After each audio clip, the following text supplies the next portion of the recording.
Des rues transformées en rivières, des ponts emportés, des vies perdues dans les pires tempêtes automnales de ce siècle. Certains se sont réfugiés sur des voitures et des bâtiments, d'autres ont été secourus par hélicoptère, mais ils sont nombreux à ne pas avoir eu cette chance. Ici à Madrid, la tempête a frappé en arrachant des centaines d'arbres, mais rien de comparable à ce qui s'est passé à Valence et dans l'est du pays. Le Premier ministre Pedro Sánchez s'est adressé à la nation à son retour d'une visite officielle en Inde. Il ne faut pas baisser la garde car le front météorologique continue de faire des ravages et on ne peut pas dire que cet épisode dévastateur est terminé. Nous allons prêter main forte et aider ceux qui ne peuvent pas rentrer chez eux ou qui sont à la recherche de parents, d'amis ou d'êtres chers. Mais surtout, nous allons nous tenir aux côtés de ceux qui souffrent de la perte de leurs proches.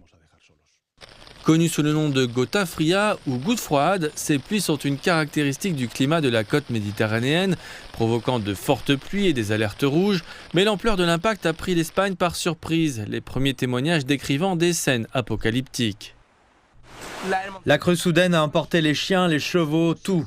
Un autre voisin s'est retrouvé coincé dans sa voiture et nous ne savons toujours pas s'il va bien. Une maison a disparu dans l'inondation. Une maison à l'entrée de la ville s'est complètement effondrée et au moins 2 personnes sont toujours portées disparues.